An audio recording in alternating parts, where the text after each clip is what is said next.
നമസ്കാരം. 24 റൗണ്ട് അപ്പിലേക്ക് പ്രിയ പ്രേക്ഷകർക്ക് സ്വാഗതം. ഞാൻ ഗോകുൽ രവി. വിശദമായ റിപ്പോർട്ടുകളിലേക്ക്. നിലമ്പൂരിൽ മത്സര ചിത്രം തെളിഞ്ഞു.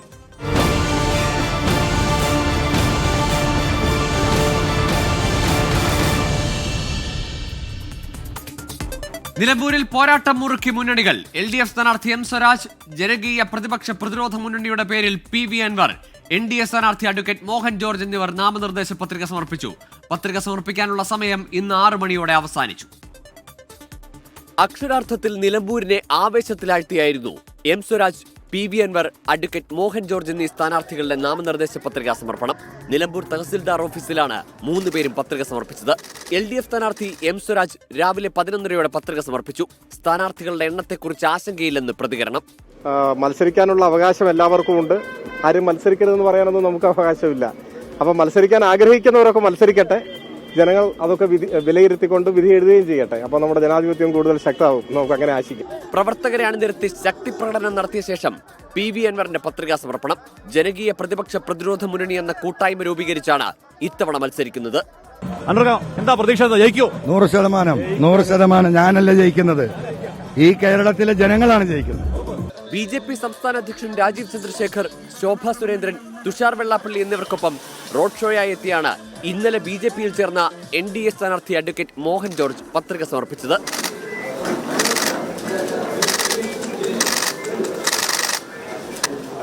UDF സ്ഥാനാർത്ഥി ആര്യാടൻ ഷൗക്കത്ത് ശനിയാഴ്ചയാണ് പത്രിക നൽകിയത്. പ്രധാന സ്ഥാനാർത്ഥികളെല്ലാം പത്രിക സമർപ്പിച്ചതോടെ നിലമ്പൂരിന് പോരാട്ടം മുറുകുന്ന ദിനങ്ങൾ. ടീം 24 നിലമ്പൂർ. നാമനിർദ്ദേശ പത്രികാ സമർപ്പണം പൂർത്തിയായതോടെ നിലമ്പൂർ ഉപതെരഞ്ഞെടുപ്പിന്റെ മത്സര ചിത്രം തെളിഞ്ഞു.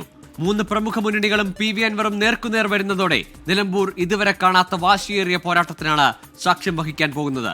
നിർണായക ഉപതെരഞ്ഞെടുപ്പിന്റെ പ്രചാരണത്തിനായി മുഖ്യമന്ത്രി പിണറായി വിജയൻ 3 ദിവസം നിലമ്പൂരിൽ ക്യാമ്പ് ചെയ്യും. പ്രിയങ്ക ഗാന്ധി ഉൾപ്പെടെയുള്ള ദേശീയ നേതാക്കൾ UDFന് വേണ്ടി പ്രചാരണത്തിനെത്തും. UDFന് വേണ്ടി ആര്യാടൻ ഷൗക്കത്ത്, LDFന് വേണ്ടി എം സ്വരാജ്, NDA സ്ഥാനാർത്ഥിയായി മോഹൻ ജോർജ്, ജനകീയ പ്രതിപക്ഷ പ്രതിരോധ മുന്നണി സ്ഥാനാർത്ഥിയായി PV അൻവർ. ഇതാണ് നിലമ്പൂരിൽ തെളിയുന്ന മത്സര ചിത്രം. സൂക്ഷ്മ പരിശോധനയും കടന്ന് പത്രിക പിൻവലിക്കാനുള്ള അവസാന സമയവും പൂർത്തിയാകുമ്പോഴേ അന്തിമ ചിത്രം വ്യക്തമാകുകയുള്ളൂ. എങ്കിലും ഏറെക്കുറെ ഇതുതന്നെയാകും നിലമ്പൂർ ഉപതെരഞ്ഞെടുപ്പിന്റെ ലൈനപ്പ്. സർക്കാരിന്റെ വികസന നേട്ടങ്ങൾ ഊന്നിയായിരിക്കും LDFന്റെ പ്രചരണം. ഭരണവിരുദ്ധ വികാരം ചർച്ചയാക്കാതിരിക്കാൻ LDF പരമാവധി സൂക്ഷ്മത പുലർത്തും. മറുവശത്ത് സർക്കാരിനെതിരായ വികാരം ആളിക്കത്തിക്കാനായിരിക്കും UDFന്റെ ശ്രമം. ഭരണവിരുദ്ധ വോട്ടുകൾ ഏകോപിപ്പിക്കാനുള്ള ഇടപെടലും UDF നടത്തും. ഗണ്യമായ തോതിൽ ഹിന്ദു വോട്ടുകളുള്ള മണ്ഡലത്തിൽ പരമാവധി വോട്ടുകൾ നേടാനായിരിക്കും BJPയുടെ ശ്രമം. ലോക്സഭാ തെരഞ്ഞെടുപ്പിൽ K സുരേന്ദ്രൻ നിലമ്പൂരിൽ നേടിയ 17,000 പരം വോട്ടുകളായിരിക്കും BJPയുടെ ടാർഗറ്റ്. ഇരു മുന്നണികൾക്കും പുറത്തായി പോയ PV അൻവറിന് തന്റെ രാഷ്ട്രീയ പ്രസക്തി തെളിയിക്കുകയാണ് ദൗത്യം.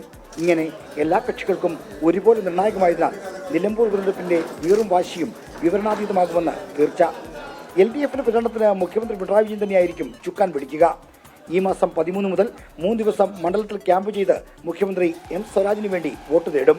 നിലമ്പൂർ ഉൾപ്പെടുന്ന വയനാട് ലോക്സഭാ മണ്ഡലത്തിലെ MP പ്രിയങ്ക ഗാന്ധിയായിരിക്കും UDFന്റെ താരപ്രചാരക. മറ്റ് ദേശീയ നേതാക്കളും ആര്യാടൻ ഷൗക്കത്തിന് വേണ്ടി കളത്തിലിറങ്ങും. മമതാ ബാനർജി അടക്കമുള്ള തൃണമൂൽ നേതാക്കളെ പ്രചരണത്തിലെത്തിക്കുമെന്നാണ് PV അൻവറിന്റെ പ്രഖ്യാപനം. ഉപതെരഞ്ഞെടുപ്പ് പ്രചാരണത്തിന് പോകുന്ന പതിവ് മമതാ ബാനർജിക്കില്ല. പകരം മറ്റു തൃണമൂൽ നേതാക്കൾ എത്താനാണ് സാധ്യത. ടീം 24 നിലമ്പൂർ. മുഖ്യമന്ത്രി പിണറായി വിജയന്റെ പ്രസംഗത്തിലെ ചതിപ്രയോഗ പരാമർശം ആയുധമാക്കി AICC general secretary KC Venugopal. Hindu ദിനപത്രത്തിലെ വിവാദ അഭിമുഖം ചൂണ്ടിക്കാട്ടി മുഖ്യമന്ത്രി മലപ്പുറത്തെ അപമാനിച്ചുവെന്ന് വിമർശനം. പോരാട്ടം UDFും LDFും തമ്മിലാണെന്നും KC വേണുഗോപാൽ പറഞ്ഞു. നിലമ്പൂരിലെ UDF കൺവെൻഷനിലായിരുന്നു KC വേണുഗോപാൽ മുഖ്യമന്ത്രിക്ക് മറുപടി നൽകിയത്. മുഖ്യമന്ത്രി പിണറായി വിജയനെ കടന്നാക്രമിച്ചായിരുന്നു KC വേണുഗോപാലിന്റെ പ്രസംഗം. ഹിന്ദു ദിനപത്രത്തിലെ വിവാദ അഭിമുഖത്തിലൂടെ മുഖ്യമന്ത്രി മലപ്പുറം ജില്ലയെ അപമാനിച്ചെന്ന് KC വേണുഗോപാൽ കുറ്റപ്പെടുത്തി.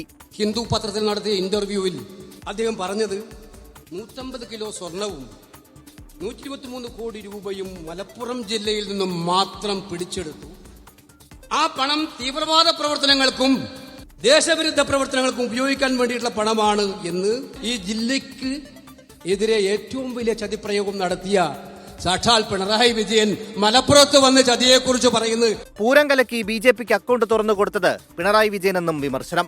UDFും LDFും തമ്മിലുള്ള രാഷ്ട്രീയ മത്സരം വഴിതിരിച്ചുവിടാൻ ആര് ശ്രമിച്ചിട്ടും കാര്യമില്ല എന്നും PV അൻവറിന്റെ പേരെടുത്ത് പറയാതെ വിമർശനം. ഈ തെരഞ്ഞെടുപ്പ് ഒരു രാഷ്ട്രീയ പോരാട്ടമാണ്, സംശയം വേണ്ട. കഴിഞ്ഞ 9 വർഷക്കാലമായി കേരളത്തെ ഭരിച്ചു മുടിച്ച് തകർത്ത് പാവപ്പെട്ടവനെ നിരാധാരമാക്കുന്ന ഈ സർക്കാരിനെതിരായിട്ടുള്ള കാഹളം മുഴക്കേണ്ട തെരഞ്ഞെടുപ്പാണ് ഈ തെരഞ്ഞെടുപ്പ്. നിലമ്പൂരിൽ മാത്രമല്ല, അടുത്ത നിയമസഭാ തെരഞ്ഞെടുപ്പിൽ 100 സീറ്റ് നേടി UDF അധികാരത്തിൽ വരുമെന്ന് പ്രതിപക്ഷ നേതാവ് VD സതീശൻ പറഞ്ഞു. 2026 100-ലധികം സീറ്റോടുകൂടി ഐക്യ ജനാധിപത്യ മുന്നണി കൊടുങ്കാറ്റ് പോലെ അധികാരത്തിലേക്ക് തിരിച്ചു വരും. പാലക്കാട് കപ്പടിച്ചതുപോലെ നിലമ്പൂരിലും UDF ജയിക്കുമെന്ന് മുസ്ലിം ലീഗ് ദേശീയ general secretary PK Kunhalikutty. BJP ജയിക്കുന്നാ പറഞ്ഞത്. എവിടെ? പാലക്കാട്. റിസൾട്ട് വന്നപ്പോ എന്താ ഉണ്ടായത് ഞാൻ പറയണ്ടല്ലോ.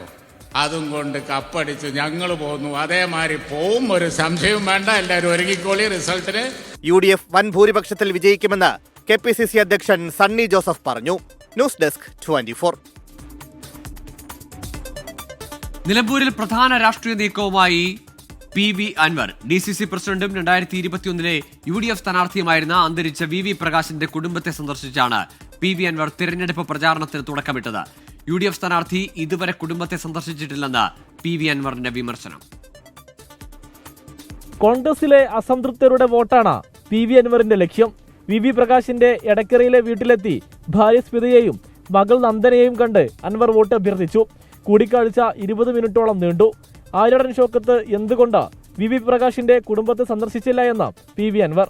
ഇപ്പൊ ഈ പറയപ്പെടുന്ന സ്ഥാനാർത്ഥി UDFന്റെ സ്ഥാനാർത്ഥി ഇവിടെ നിന്ന് വന്നിട്ട് വോട്ട് ചോദിക്കട്ടെ, എന്താ അദ്ദേഹം ഇവിടെ വരാതിരുന്നത്? അദ്ദേഹം ആദ്യം വോട്ട് ചെയ്യിക്കാൻ വരേണ്ട സ്ഥലം ഇവിടെ ഇല്ലേ? അതിന്റെ ധാർമ്മിക ഉത്തരവാദിത്വം അദ്ദേഹത്തിനില്ലേ? പിന്നെന്താ വരാതിരുന്നത്? ഇപ്പോഴും എന്താ ഈ ഗേറ്റ് കയറാൻ കഴിയാത്തത്? തങ്ങൾ കോൺഗ്രസിനൊപ്പം ഉറച്ചു നിൽക്കുന്നുവെന്ന് VV പ്രകാശിന്റെ ഭാര്യ സ്മിത പ്രതികരിച്ചു. ഞാനെന്നും പാർട്ടിക്കൊപ്പമായിരിക്കും. VV പ്രകാശ് മരിച്ചത് തന്നെ പാർട്ടി പതാക പൊതിച്ചിട്ടാണ്. ആ പാർട്ടി തന്നെയായിരിക്കും ഞങ്ങളുടെ മരണം വരെയും. അതിൽ കൂടുതലൊന്നും എനിക്ക് പറയാനില്ല. ഞങ്ങളെന്നും പാർട്ടിക്കൊപ്പമാണ്, Congress പാർട്ടിക്കൊപ്പം. 2021 PV അൻവറിനെതിരെ UDF സ്ഥാനാർത്ഥിയായിരുന്നു VV Prakash. തെരഞ്ഞെടുപ്പ് റിസൾട്ട് വരും മുൻപേ ഹൃദയാഘാതം മൂലം VV പ്രകാശ് മരിച്ചു. തെരഞ്ഞെടുപ്പിൽ ആര്യടൻ ഷൗക്കത്തുണ്ടാക്കിയ സമ്മർദ്ദമാണ് VV പ്രകാശിന്റെ മരണത്തിലേക്ക് നയിച്ചതെന്ന് PV അൻവർ ആരോപിച്ചിരുന്നു. ടീം 24 നിലമ്പൂർ. നവകേരള സദസ്സിന്റെ പേരിൽ മന്ത്രി PA മുഹമ്മദ് റിയാസ് കരാറുകാരെ ഭീഷണിപ്പെടുത്തി പണം വാങ്ങിയെന്ന ഗുരുതര ആരോപണവുമായി PV അൻവർ. ഇതിന്റെ തെളിവുകൾ പുറത്തുവിട്ടാൽ മുഹമ്മദ് റിയാസ് തലയിൽ മുണ്ടിട്ട് നടക്കേണ്ടി വരുമെന്നും PV അൻവർ പറഞ്ഞു. അൻവറിന്റെ മുന്നണി പ്രവേശനം അടഞ്ഞ അധ്യായമെന്നാണ് UDF പ്രതികരണം. അൻവറിന്റെ സ്ഥാനാർത്ഥിത്വം മുന്നണിയെ ബാധിക്കില്ലെന്ന് ആവർത്തിക്കുകയാണ് LDF. UDF LDF മുന്നണികൾക്കെതിരെ ആഞ്ഞടിക്കുകയാണ് PV Anwar. തനിക്കെതിരെ മന്ത്രി PA മുഹമ്മദ് റിയാസും ആര്യടൻ ഷൗക്കത്തും വ്യക്തിഹത്യ നടത്തുകയാണ്. പരിധി വിട്ടാൽ ഇവർക്കെതിരായ പല തെളിവുകളും പുറത്തുവിടും. PA മുഹമ്മദ് റിയാസ് നവകേരള സദസ്സിന്റെ പേരിൽ കരാറുകാരെ ഭീഷണിപ്പെടുത്തി പണം പിരിച്ചതിന്റെ തെളിവുണ്ടെന്നും PV അൻവർ. ഇതിന്റെ പിന്നിൽ കംപ്ലീറ്റ് പ്രവർത്തിക്കുന്ന വ്യക്തിഹത്യ നടത്തുന്നത് മുഹമ്മദ് റിയാസിന്റെയും ആര്യടൻ ഷൗക്കത്തിന്റെയും നേതൃത്വത്തിലാണ്. നവകേരള സദസ്സിന്റെ പേരിൽ കോടാനകോടി ഉറുപ്പിക മുഹമ്മദ് റിയാസ് എന്ന PWD മന്ത്രി പിരിച്ചതിന്റെ വീഡിയോകളും പല കോൺട്രാക്ടർമാരിൽ നിന്നും ബലമായി പൈസ പിരിച്ചതിന്റെ ഫോൺ കോളുകൾ എല്ലാം കേരളത്തിൽ ഞാൻ വിടും. അൻവറുമായി ഇനി ചർച്ചയില്ലെന്ന് UDF കൺവീനർ അടൂർ പ്രകാശ് ആവർത്തിച്ചു. പണമില്ലെന്ന് പറഞ്ഞ അൻവറിന് മത്സരിക്കാൻ ഇപ്പോൾ എവിടെ നിന്ന് പണം കിട്ടിയെന്ന് അന്വേഷിക്കണമെന്നും അദ്ദേഹം ആവശ്യപ്പെട്ടു. അതേക്കുറിച്ചൊക്കെ അന്വേഷിക്കുക, ഇനി സമയമുണ്ടല്ലോ. ഞാൻ പറഞ്ഞത് അത് അദ്ദേഹത്തിന് പണം ഇപ്പോൾ പല മേഖലയിൽ നിന്ന് വരുന്നു എന്നാണ് അദ്ദേഹം പറയുന്നത്. എവിടെ നിന്ന് വന്നിട്ട് അൻവർ മത്സരിക്കുന്നത് LDFന് അനുകൂല സാഹചര്യമാണ് ഉണ്ടാക്കുകയെന്ന് CPIM കേന്ദ്ര കമ്മിറ്റി അംഗം എളമരം കരീം. LDFന്റെ വോട്ട് വീഴില്ല എന്ന് മാത്രമല്ല, അദ്ദേഹം കൈക്കൊണ്ട തെറ്റായ രാഷ്ട്രീയ നിലപാടിൽ അമർഷമുള്ള മറ്റ് ജനവിഭാഗങ്ങളും LDFനെ അനുകൂലിക്കാനാണ് സാധ്യത. അംഗം മുറുകുമ്പോൾ അൻവർ ആരുടെ വോട്ട് പെട്ടിയിൽ വിള്ളലുണ്ടാക്കുമെന്നാണ് രാഷ്ട്രീയ കേരളം ഉറ്റുനോക്കുന്നത്. ടീം 24 നിലമ്പൂർ. 24 റൗണ്ടപ്പിലേക്ക് വീണ്ടും. പോക്സോ കേസിലെ വീഴ്ചയിൽ പോലീസ് ഉദ്യോഗസ്ഥർക്കെതിരെ നടപടി. Konni DYSP Rajappan Rawther, SHO P Sreejith എന്നിവർക്കെതിരായാണ് നടപടി. ഹൈക്കോടതി അഭിഭാഷകൻ നൌഷാദ് പ്രതിയായ പോക്സോ കേസിലെ വീഴ്ചയിലാണ് നടപടി. AV ജയശങ്കറുണ്ട് പത്തനംതിട്ടയിൽ നിന്ന്. ജയശങ്കർ, ഒരു സ്റ്റേഷനിലെ ഉദ്യോഗസ്ഥനെതിരെ മാത്രമല്ല ഡിവൈഎസ്പിക്കെതിരെ കൂടി നടപടി വരുന്നു. എന്ത് തരത്തിലാണ് വഴിവിട്ട രീതിയിൽ ഈ കേസിൽ ഇവർ ഇടപെട്ടത്? അതായത് 16 വയസ്സുകാരിയെ ബന്ധുവിന്റെ സഹായത്തോടു കൂടി പീഡിപ്പിച്ച കേസിൽ ഗുരുതര വീഴ്ച വരുത്തിയെന്ന കണ്ടെത്തലിന്റെ അടിസ്ഥാനത്തിലാണ് ഇപ്പോൾ നടപടി ഉണ്ടായിരിക്കുന്നത്. കോന്നി ഡിവൈഎസ്പി രാജപ്പൻ റൌത്തർ, CI ശ്രീജിത്ത് എന്നിവർക്കെതിരെയാണ് ഇപ്പോൾ വകുപ്പ് തലത്തിൽ നടപടി സ്വീകരിച്ചിരിക്കുന്നത്. ഈ രണ്ട് ഉദ്യോഗസ്ഥരും ഈ കേസുമായി ബന്ധപ്പെട്ട അന്വേഷണത്തിൽ വീഴ്ച വരുത്തിയെന്നാണ് ഇപ്പോൾ കണ്ടെത്തിയിരിക്കുന്നത്. ഈ കേസുമായി ബന്ധപ്പെട്ട് കഴിഞ്ഞ 2024 ഓഗസ്റ്റിലാണ് ഇതുമായി ബന്ധപ്പെട്ട പ്രശ്നങ്ങളൊക്കെ തന്നെ ഉണ്ടാകുന്നത്. 2024 ഡിസംബറിൽ ഇതുമായി ബന്ധപ്പെട്ട പോലീസ് കേസെടുക്കുകയും ചെയ്തു. പിന്നീട് ഈ കേസന്വേഷണത്തിൽ ഉൾപ്പെടെ വീഴ്ച ചൂണ്ടിക്കാണിച്ചുകൊണ്ട് ഈ പീഡനത്തിനിരയായ പെൺകുട്ടിയുടെ പിതാവ് ഈ കോന്നിയും ഡിവൈഎസ്പിക്കും ഒപ്പം തന്നെ കോന്നി SHOയ്ക്കും പരാതി നൽകി. പരാതിയിലും കൃത്യമായ അന്വേഷണം നടന്നില്ല. ഇവരുടെ ഭാഗത്തുനിന്ന് ഈ കേസ് ഒതുക്കി തീർക്കാനുള്ള നീക്കങ്ങൾ ഉണ്ടായി ഉൾപ്പെടെ പരിശോധിച്ചുകൊണ്ടാണ് ഈ കണ്ടെത്തലിന്റെ അടിസ്ഥാനത്തിലാണ് ഈ പിതാവിന്റെ പരാതി കൂടി ശരിവെച്ചാണ് ഇപ്പോൾ സർക്കാർ തലത്തിൽ നടപടി ഉണ്ടായിരിക്കുന്നത്. ഈ കേസിലെ മുഖ്യപ്രതി എന്ന് പറയുന്നത് ഹൈക്കോടതി അഭിഭാഷകനായ നൌഷാദ് ആയിരുന്നു. ഇദ്ദേഹം UDF സർക്കാരിന്റെ കാലത്ത് ഗവൺമെന്റ് പ്ലീഡർ കൂടിയായിരുന്നു. ഇദ്ദേഹത്തിന് വേണ്ടി ഇവർ ഈ കേസ് ഒതുക്കി തീർക്കാൻ ഒത്താശ ചെയ്തു എന്നാണ് ഇപ്പോൾ വകുപ്പ് തല അന്വേഷണത്തിൽ കണ്ടെത്തിയിരിക്കുന്നത്. ഇതിന്റെ അടിസ്ഥാനത്തിലാണ് നടപടി. ഇരയുടെ പിതാവ് നൽകിയ പരാതിയുടെ അടിസ്ഥാനത്തിലാണ് ഇത്തരത്തിൽ ഒരു അന്വേഷണം നടക്കുകയും ആ അന്വേഷണത്തിന്റെ അടിസ്ഥാനത്തിലാണ് നടപടി വന്നിരിക്കുന്നത്. ഉദ്യോഗസ്ഥരുടെ ഭാഗത്തുനിന്ന് ഗുരുതര വീഴ്ച സംഭവിച്ചെന്നാണ് നിലവിൽ കണ്ടെത്തിയിരിക്കുന്നത്. ഈ പെൺകുട്ടിയുടെ പിതാവിന്റെ സഹോദരിയാണ് കേസിലെ മറ്റൊരു പ്രതി എന്ന് പറയുന്നത്. ഇവരുടെ സഹായത്തോടു കൂടിയായിരുന്നു ഈ പീഡനം ഉൾപ്പെടെയുള്ള കാര്യങ്ങൾ നടന്നു എന്നാണ് കണ്ടെത്തൽ. ഇവരെ മുമ്പ് പോലീസ് അറസ്റ്റ് ചെയ്യുകയും ചെയ്തിരുന്നു. എന്തായാലും ഉയർന്ന ഒരു ഉദ്യോഗസ്ഥരെ, പത്തനംതിട്ട ജില്ലയിലെ ഉയർന്ന ക്രമസമാധാന ചുമതലയുള്ള 2 ഉദ്യോഗസ്ഥർക്കെതിരെയാണ് ഇപ്പോൾ പോക്സോ കേസിൽ വീഴ്ച വരുത്തിയ കണ്ടെത്തലിന്റെ അടിസ്ഥാനത്തിൽ നടപടി ഉണ്ടായിരിക്കുന്നത്. 16 വയസ്സുകാരിയെ പെൺകുട്ടിയോട് ലൈംഗിക അതിക്രമം കാട്ടി എന്ന കേസിൽ ആ പരാതിയിൽ അടങ്ങിയിരുന്ന ഡിവൈഎസ്പിയും SHOയുമാണ് ഇപ്പോൾ നടപടി എടുത്തിരിക്കുന്നത്. കോന്നി ഡിവൈഎസ്പിക്കും കോന്നി SHOയ്ക്കുമെതിരെയാണ് ഇപ്പോൾ നടപടി വന്നിരിക്കുന്നത്. AV ജയശങ്കറാണ് വിശദാംശങ്ങൾ നൽകിയത്. കൊച്ചിയിലും കണ്ണൂരിലുമായി കടലിൽ കുളിക്കാനിറങ്ങിയ 4 യുവാക്കളെ കാണാതായി. ഞാറക്കലിൽ കടലിൽ കുളിക്കാനിറങ്ങിയ യമൻ പൗരന്മാരും സഹോദരങ്ങളുമായ 2 പേരാണ് അപകടത്തിൽപ്പെട്ടത്. കണ്ണൂർ അഴീക്കോട് മീൻകുന്ന് കടപ്പുറത്തും 2 പേരെ കാണാതായി. കാണാതായവർക്കായി തെരച്ചിൽ തുടരുകയാണ്. കോയമ്പത്തൂരിൽ നിന്ന് കൊച്ചിയിലെത്തിയ 9 അംഗ വിദ്യാർത്ഥി സംഘത്തിലെ 2 പേരാണ് പുതുവൈപ്പ് വളപ്പ് ബീച്ചിൽ കുളിക്കുന്നതിനിടെ തിരയിൽപ്പെട്ടത്. ഇന്നുച്ചയോടെയായിരുന്നു അപകടം. യമൻ പൗരന്മാരും സഹോദരങ്ങളുമായ ജുബ്രാൻ, അബ്ദുൾ സലാം എന്നിവരെയാണ് കാണാതായത്. Coimbatore രത്തിനം college of arts and സയൻസിലെ വിദ്യാർത്ഥികളാണ്. കടലിലിറങ്ങിയ വിദ്യാർത്ഥികൾക്ക് പ്രദേശത്തെ മത്സ്യത്തൊഴിലാളികൾ മുന്നറിയിപ്പ് നൽകിയിരുന്നു. എങ്കിലും ഭാഷ മനസ്സിലാകാത്തതിനാൽ വിദ്യാർത്ഥികൾ കടലിലേക്ക് ഇറങ്ങുകയായിരുന്നു. ഇവിടെ അവരെത്തിയപ്പോൾ തന്നെ മത്സ്യത്തൊഴിലാളികളായിട്ടുള്ള ആളുകൾ നിർദ്ദേശം കൊടുത്തതാണ് കടലിൽ ഇറങ്ങരുത്, കാരണം ശക്തമായിട്ടുള്ള കടൽ കയറ്റമുണ്ട്. പക്ഷേ അതൊന്നും അനുസരിക്കാതെ, എനിക്ക് തോന്നുന്നു കമ്മ്യൂണിക്കേഷൻ മിസ്റ്റേക്കാണെന്ന് തോന്നുന്നു. അവർക്ക് ഈ യമൻകാർക്ക് ഈ യമൻ ഭാഷ മാത്രം ആ കുട്ടികൾക്ക് കൃത്യമായിട്ട് അറിയാൻ പാടുള്ളൂ. ഇംഗ്ലീഷ് പോലും നമുക്ക് സംസാരിച്ചിട്ട് കമ്മ്യൂണിക്കേറ്റ് ചെയ്യാനായിട്ട് സാധിക്കാത്ത ഒരവസ്ഥയായിരുന്നു. കണ്ണൂർ അഴീക്കോട് മീൻകുന്ന് കടപ്പുറത്താണ് 2ാമത്തെ അപകടം. വാരം വലിയന്നൂർ വെള്ളോറ ഹൗസിൽ പ്രിനീഷ്, പട്ടാനൂർ കൊടോളിപ്പുറം അനന്തനിലയത്തിൽ ഗണേഷ് എന്നിവരെയാണ് കാണാതായത്. 24 കൊച്ചി, കണ്ണൂർ. വടക്ക് കിഴക്കൻ സംസ്ഥാനങ്ങളിലെ മഴക്കെടുതിയിൽ 34 മരണം. സിക്കിമിൽ മണ്ണിടിച്ചിലിൽ 3 സൈനികർ മരിച്ചു. അസമിലും ത്രിപുരയിലും മേഘാലയയിലും വെള്ളപ്പൊക്കം രൂക്ഷമാണ്. 3 ലക്ഷത്തോളം പേരെ മഴക്കെടുതി ബാധിച്ചു. വടക്ക് കിഴക്കൻ സംസ്ഥാനങ്ങളിൽ മഴക്കെടുതി രൂക്ഷമാവുകയാണ്. വടക്കൻ സിക്കിമിൽ സൈനിക ക്യാമ്പിന് സമീപമുണ്ടായ മണ്ണിടിച്ചിലിൽ 3 സൈനികർക്കാണ് ജീവൻ നഷ്ടമായത്. ഹവിൽദാർ ലഖ്വീന്ദർ സിംഗ്, ലാൻസ് നായിക് മുൻഷീർ താക്കൂർ, പോർട്ടർ അഭിഷേക് ലഖാഡ എന്നിവരാണ് മരിച്ചത്. 4 സൈനികരെ നിസാര പരിക്കുകളോടെ രക്ഷപ്പെടുത്തി. അസമിലെ 19 ജില്ലകളെ വെള്ളപ്പൊക്കവും മണ്ണിടിച്ചിലും ബാധിച്ചു. മേഘാലയയിലെ 10 ജില്ലകളിൽ വെള്ളപ്പൊക്കം ദുരിതം വിതച്ചു. മണിപ്പൂരിലും അരുണാചൽ പ്രദേശിലും താഴ്ന്ന പ്രദേശങ്ങൾ വെള്ളക്കെട്ടിലാണ്. വിവിധ സംസ്ഥാനങ്ങളിലായി നിരവധി പേരെ ദുരിതാശ്വാസ ക്യാമ്പുകളിലേക്ക് മാറ്റി. മണിപ്പൂരിലും അസമിലും നിരവധി വീടുകൾക്ക് കേടുപാടുകൾ സംഭവിച്ചു. ബ്രഹ്മപുത്ര, കടകൽ, ബരാക്ക് ഉൾപ്പെടെ നദികൾ അപകടനിലയ്ക്ക് മുകളിൽ ഒഴുകുകയാണ്. മണിപ്പൂരിലെ ഇംഫാൽ, ഈസ്റ്റ് വെസ്റ്റ് ജില്ലകളിലെയും സേനാപതിയിലും അസമിലെ സിൽച്ചറിലും സ്കൂളുകൾക്ക് അവധി നൽകി. അരുണാചൽ പ്രദേശിലെ ലോവർ ദിബാങ് താഴ്വരയിൽ കുടുങ്ങിയ 14 പേരെയും സിക്കിമിൽ മണ്ണിടിച്ചിലിനെ തുടർന്ന് കുടുങ്ങിയ വിനോദസഞ്ചാരികളെയും രക്ഷപ്പെടുത്തി. സംസ്ഥാനങ്ങളിലെ മുഖ്യമന്ത്രിമാരുമായി കേന്ദ്ര ആഭ്യന്തരമന്ത്രി അമിത്ഷാ സംസാരിച്ചു. പ്രളയബാധിത മേഖലകൾക്ക് ആവശ്യമായ എല്ലാ സഹായവും നൽകുമെന്ന് അമിത്ഷാ ഉറപ്പു നൽകി. വിനീത VG, 24, ഡൽഹി. വിജിലൻസ് കേസിലെ പരാതിക്കാരന്റെ ECIR വിവരങ്ങൾ ആവശ്യപ്പെട്ട് ഇഡിക്ക് വീണ്ടും കത്ത് നൽകി. കൊച്ചിയിലെ ഓഫീസിൽ നേരിട്ടെത്തിയാണ് വിജിലൻസ് ഉദ്യോഗസ്ഥർ രണ്ടാമതും കത്ത് കൈമാറിയത്. ഇഡി അന്വേഷണത്തോട് സഹകരിക്കുന്നുണ്ടെന്ന് വിജിലൻസ് SP S ശശിധരൻ പറഞ്ഞു. കേസിലെ ഒന്നാം പ്രതിയായ ഇഡി ഉദ്യോഗസ്ഥൻ ശേഖർ കുമാറിന്റെ അറസ്റ്റ് ഹൈക്കോടതി 11-ാം തീയതി വരെ തടഞ്ഞു. വിജിലൻസ് കേസിലെ പരാതിക്കാരനായ അനീഷ് ബാബുവിനെതിരെ ഇഡി ECIR രജിസ്റ്റർ ചെയ്തിരുന്നു. ഈ വിവരങ്ങൾ ആവശ്യപ്പെട്ടാണ് വിജിലൻസ് കത്ത് നൽകിയത്.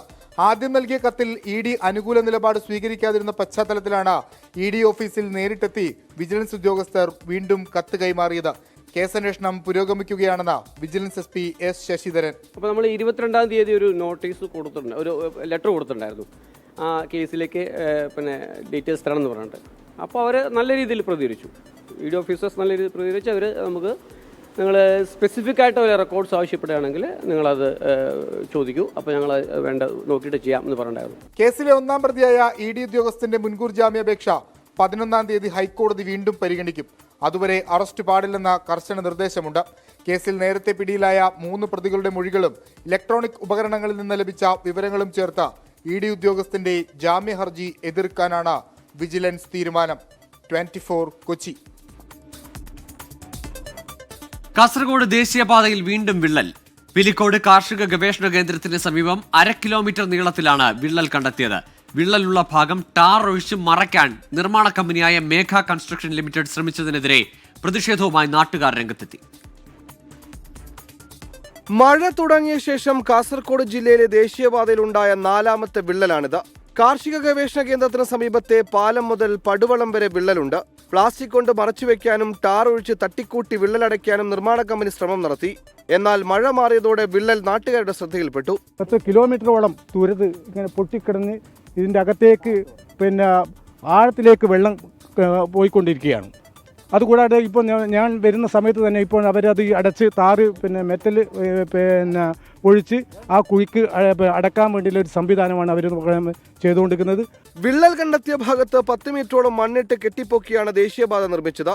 മഴ കൂടുതൽ ശക്തമായാൽ റോഡ് പൂർണ്ണമായി ഇടിഞ്ഞു വീഴുമോ എന്നാണ് പ്രദേശവാസികളുടെ ആശങ്ക. മറ്റൊരു മറുവശത്തും ഇതേപോലെ സംഭവമുണ്ട്. ആ മറുവശത്തും അവർ ജില്ലിപ്പൊടി ഇട്ടിട്ട് മെറ്റൽ വെച്ചിട്ട് അത് അമർത്തിക്കൊണ്ട് ഒരു പണിയാണ് ഇപ്പോൾ നടന്നുകൊണ്ടിരിക്കുന്നത്. ഈ പണിയൊന്നും ശാശ്വതമല്ല. പ്രശ്നത്തിന് ശാശ്വത പരിഹാരം കാണാതെ നിർമ്മാണം മുന്നോട്ട് കൊണ്ടുപോകാൻ അനുവദിക്കില്ലെന്ന് നാട്ടുകാർ പറയുന്നു. 24 കാസർഗോഡ്. 24 റൗണ്ടപ്പിലേക്ക് വീണ്ടും. രാജ്യത്തെ കോവിഡ് കേസുകൾ 4000-ലേക്ക് അടുക്കുന്നു. 3961 കേസുകളാണ് നിലവിലുള്ളത്. കഴിഞ്ഞ 24 മണിക്കൂറിനിടെ 4 കോവിഡ് മരണങ്ങളും റിപ്പോർട്ട് ചെയ്തു. കേരളം, തമിഴ്നാട്, മഹാരാഷ്ട്ര, ഡൽഹി എന്നിവിടങ്ങളിലാണ് മരണം റിപ്പോർട്ട് ചെയ്തത്. കേരളത്തിൽ ആശങ്കപ്പെടേണ്ട സാഹചര്യമില്ലെന്ന് ആരോഗ്യമന്ത്രി വീണ ജോർജ് പറഞ്ഞു. 24 മണിക്കൂറിൽ രാജ്യത്ത് 203 കോവിഡ് കേസുകളുടെ വർധനവാണ് ഉണ്ടായത്. ഒറ്റ ദിവസം കൊണ്ട് കൂടുതൽ കേസുകൾ റിപ്പോർട്ട് ചെയ്തത് ഡൽഹിയിലും പശ്ചിമ ബംഗാളിലും കേരളത്തിലുമാണ്. 24 മണിക്കൂറിൽ കേരളത്തിൽ 35 കേസുകളുടെ വർധനവും 1 കോവിഡ് മരണവും റിപ്പോർട്ട് ചെയ്തു. ഇതോടെ 1435 കോവിഡ് കേസുകളാണ് കേരളത്തിലുള്ളത്. കേരളം കൃത്യമായി കോവിഡ് കണക്കുകൾ റിപ്പോർട്ട് ചെയ്യുന്നതുകൊണ്ടാണ് കണക്ക് വർദ്ധിക്കുന്നതെന്ന് ആരോഗ്യമന്ത്രി വീണ ജോർജ് പ്രതികരിച്ചു. കേരളത്തിൽ എപ്പോഴും കൂടുതൽ കാണുന്നത് നമ്മൾ ടെസ്റ്റ് ചെയ്യുന്നത് കൊണ്ടും ആ കണക്ക് കൃത്യമായിട്ട് രേഖപ്പെടുത്തുന്നത് കൊണ്ടുമാണ്. ഈ ഒരു വകഭേദം അധികം തീവ്രമാകാത്തതാണ് എന്നുള്ളത് ഇതിനോടകം തന്നെ തെളിഞ്ഞിട്ടുണ്ട്. വ്യാപനശേഷി കൂടുതലാണെങ്കിലും രോഗതീവ്രത കുറവാണെന്നും ആരോഗ്യമന്ത്രി. മറ്റു രോഗങ്ങളുള്ളവർ പൊതുസ്ഥലങ്ങളിൽ മാസ്ക് ധരിക്കണമെന്നും അനാവശ്യ ആശുപത്രി സന്ദർശനങ്ങൾ ഒഴിവാക്കണമെന്നും മന്ത്രി പറഞ്ഞു. 24 മണിക്കൂറിൽ ഡൽഹിയിൽ 47 കേസുകളും പശ്ചിമ ബംഗാളിൽ 44 കേസുകളുമാണ് റിപ്പോർട്ട് ചെയ്തത്. കേരളം കഴിഞ്ഞാൽ മഹാരാഷ്ട്രയാണ് കൂടുതൽ കോവിഡ് കേസുകളുള്ള സംസ്ഥാനം. ഈ തരംഗത്തിൽ ഇതുവരെ 32 കോവിഡ് മരണങ്ങളും റിപ്പോർട്ട് ചെയ്തിട്ടുണ്ട്. രാജ്യത്തെ കോവിഡ് വ്യാപനം സൂക്ഷ്മമായി നിരീക്ഷിച്ചു വരികയാണ് കേന്ദ്ര ആരോഗ്യ മന്ത്രാലയം. 24 ഡൽഹി. ഓപ്പറേഷൻ സിന്ദൂറിനെ കുറിച്ച് ചർച്ച ചെയ്യാൻ പാർലമെന്റിന്റെ പ്രത്യേക സമ്മേളനം വിളിക്കുന്നത് കേന്ദ്ര സർക്കാരിന്റെ പരിഗണനയിൽ. ഈ മാസം 16-ന് പ്രത്യേക സമ്മേളനം ചേരാൻ സാധ്യത. പ്രധാനമന്ത്രി നരേന്ദ്രമോദി വെള്ളിയാഴ്ച കശ്മീർ സന്ദർശിക്കും. 2000-ലധികം അനധികൃത ബംഗ്ലാദേശ് കുടിയേറ്റക്കാരെ ഇന്ത്യ മടക്കി അയച്ചതായി റിപ്പോർട്ട്. ഓപ്പറേഷൻ സിന്ദൂറിനെ കുറിച്ച് ചർച്ച ചെയ്യാൻ പാർലമെന്റിന്റെ പ്രത്യേക സമ്മേളനം വിളിക്കണമെന്ന പ്രതിപക്ഷത്തിന്റെ ആവശ്യം ശക്തമാകുന്ന പശ്ചാത്തലത്തിലാണ് കേന്ദ്ര സർക്കാർ ഇക്കാര്യം പരിഗണിക്കുന്നത്. മുമ്പ് ചേർന്ന പ്രത്യേക സമ്മേളനങ്ങളുടെ വിശദാംശങ്ങൾ സർക്കാർ തേടി. വിദേശ പര്യടനത്തിലുള്ള സർവകക്ഷി സംഘങ്ങൾ മടങ്ങിയെത്തിയ ശേഷം സമ്മേളനം ചേരാനാണ് ആലോചന. ഈ മാസം 16-ന് പ്രത്യേക സമ്മേളനം ചേരാൻ സാധ്യതയെന്നാണ് സർക്കാർ വൃത്തങ്ങളിൽ നിന്നും ലഭിക്കുന്ന സൂചന. അതേസമയം ജൂൺ 6-ന് പ്രധാനമന്ത്രി നരേന്ദ്രമോദി ജമ്മു കശ്മീർ സന്ദർശിക്കും. ഓപ്പറേഷൻ സിന്ദൂറിന് ശേഷമുള്ള പ്രധാനമന്ത്രിയുടെ ആദ്യ കശ്മീർ സന്ദർശനമാണിത്. വൈഷ്ണോദേവി ക്ഷേത്രത്തിന്റെ ബേസ് ക്യാമ്പായ കത്രയിൽ നിന്നും കശ്മീരിലെ ബാരാമുള്ളയിലേക്കുള്ള വന്ദേ ഭാരത് ട്രെയിൻ സർവീസ് പ്രധാനമന്ത്രി ഉദ്ഘാടനം ചെയ്യും. ഏപ്രിൽ 19-ന് നിശ്ചയിച്ചിരുന്ന പ്രധാനമന്ത്രിയുടെ സന്ദർശനം മോശം കാലാവസ്ഥയെ തുടർന്ന് മാറ്റിവെക്കുകയായിരുന്നു. ഓപ്പറേഷൻ സിന്ദൂറിന് ശേഷം 2000-ലേറെ അനധികൃത ബംഗ്ലാദേശി കുടിയേറ്റക്കാരെ ഇന്ത്യ മടക്കി അയച്ചതായും 2000-ഓളം പേർ സ്വമേധയാ മടങ്ങിപ്പോകാൻ തയ്യാറായതായും റിപ്പോർട്ടുണ്ട്. അനധികൃത ബംഗ്ലാദേശി കുടിയേറ്റക്കാർക്കെതിരായ കർശന നടപടികൾ തുടരാനാണ് കേന്ദ്ര സർക്കാരിന്റെ തീരുമാനം. പിടികൂടുന്നവരെ വ്യോമസേനാ വിമാനങ്ങളിൽ അതിർത്തിയിൽ എത്തിച്ച് BSFന് കൈമാറിയ ശേഷം മടക്കി അയക്കാനാണ് പദ്ധതി. മടക്കി അയക്കുന്നവർ വീണ്ടും തിരികെ എത്തുന്നത് തടയാൻ അവരുടെ ബയോമെട്രിക് വിവരങ്ങൾ ശേഖരിച്ച് ഇമിഗ്രേഷൻ ഡാറ്റയുമായി ബന്ധിപ്പിക്കാൻ നിർദ്ദേശം നൽകിയിട്ടുണ്ട്. 24 ഡൽഹി. IPL-ൽ പുതിയ ചാമ്പ്യന്മാരെ നാളെ അറിയാം. കലാശക്കളിയിൽ നാളെ രാത്രി 7:30-ക്ക് പഞ്ചാബ് കിങ്സ് റോയൽ ചലഞ്ചേഴ്സ് ബംഗളൂരുവിനെ നേരിടും. ഫൈനലിനായി ടീമുകൾ അവസാനവട്ട പരിശീലനം നടത്തി. ഈ രണ്ടിലൊരാൾ നാളെ IPL-ന്റെ സ്വർണ്ണ കിരീടം വാനിലേക്ക് ഉയർത്തും. അതാരായാലും പുതുചരിത്രമാണ്. IPL കിരീടത്തിന് ഇതുവരെയില്ലാത്തൊരു അവകാശി വരും. 18 കൊല്ലത്തെ കാത്തിരിപ്പ് കൂടിയുള്ളതിനാൽ കിരീടം നേടുന്നവർക്ക് അതിത്തിരി സ്പെഷ്യലാണ്. വിരാട് കോഹ്ലിയുടെ ഐതിഹാസിക കരിയറിന്റെ പൂർണ്ണതയോ അതോ രണ്ട് വ്യത്യസ്ത ടീമുകൾക്ക് കിരീടം നേടിക്കൊടുക്കുന്ന ആദ്യ നായകനെന്ന അപൂർവ നിയോഗം ശ്രേയസിന് ലഭിക്കുമോ? ക്രിക്കറ്റ് ആരാധകരുടെ കണ്ണും മനസ്സുമെല്ലാം ലോകത്തെ ഏറ്റവും വലിയ ക്രിക്കറ്റ് സ്റ്റേഡിയമായ അഹമ്മദാബാദിലേക്ക് ചുരുങ്ങുകയാണ്. പഞ്ചാബിനെ തറപറ്റിച്ച ഫൈനലിന് നേരിട്ട് ടിക്കറ്റ് എടുക്കുകയായിരുന്നു റോയൽ ചലഞ്ചേഴ്സ് ബംഗളൂരു. 3 തവണ കയ്യെത്തും ദൂരെ നഷ്ടമായ കനക കിരീടം 4-ാം അവസരത്തിൽ കൈപ്പിടിയിൽ ഒതുക്കാമെന്ന പ്രതീക്ഷയിലാണ് RCB. 2ാം ക്വാളിഫയറിൽ മുംബൈയെ വീഴ്ത്തി ഫൈനൽ സ്പോട്ട് വീണ്ടെടുക്കുകയായിരുന്നു പഞ്ചാബ്.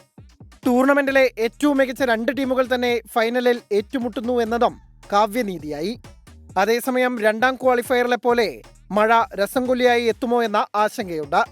നാളെ മത്സരം നടക്കാതിരുന്നാൽ മറ്റന്നാൾ റിസർവ് ഡേയുണ്ട്. അന്നും മത്സരം നടന്നില്ലെങ്കിൽ പഞ്ചാബിനാണ് കോളടിക്കുക. ലീഗ് റൗണ്ടിൽ പോയിന്റ് പട്ടികയിൽ 1-ാം സ്ഥാനത്തെത്തിയ പഞ്ചാബ് കിങ്സിനെ ജേതാക്കളായി പ്രഖ്യാപിക്കും. Sports desk 24. ഇതോടെ 24 റൗണ്ട് പൂർണ്ണമാകുന്നു.